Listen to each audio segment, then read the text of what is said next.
Baba mo naman yung iba.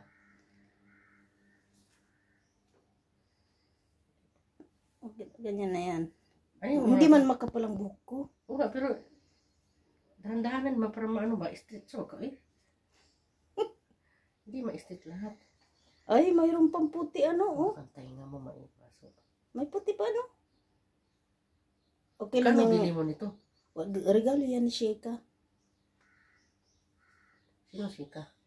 Yung pala sa Abu Dhabi Palacio, lahat ng ako, itong relo, Mabait pa mga mga cellphone. doon. Oo, yung agent pa ako. Ang swerte yun, pag nakaamo ka mahilig mabigay. Yung amo, Ay, hindi hindi yun pala bigay sa mga agent lang.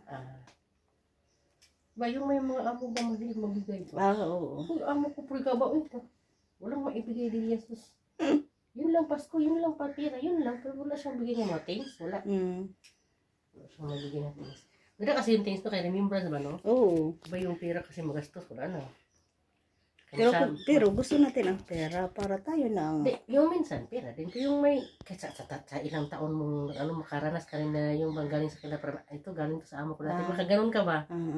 Pag pera kasi, need mo natin ang pera. Pero minsan din, hindi lahat puro pera siya ibigay. May time din sana siyang magbigay ng things. Sa bagay, Bakit baka, wallet. Mm. Sabi mo, alala ko, ito yung impact ako amo. Bigay sa akin yung Valentine's, bigay sa akin yung birthday. Ganun ka. Pero, ganyan na. Okay, bastos naman yung pera. Masikip itong binigay niya. Ano binigay? Yan. Trinay ko. Piling mo niya ng payat ka. Kami yung tiit mo. Gusto mo, picturean ko pa yung likod nito para makita mo straight na. Buhuran pa kita ha. Sakit na ng kamay ko sa kabibidyo ah. Nangangapit. So mo straight eh. Straight diba? Oo. Reklamo ka pa.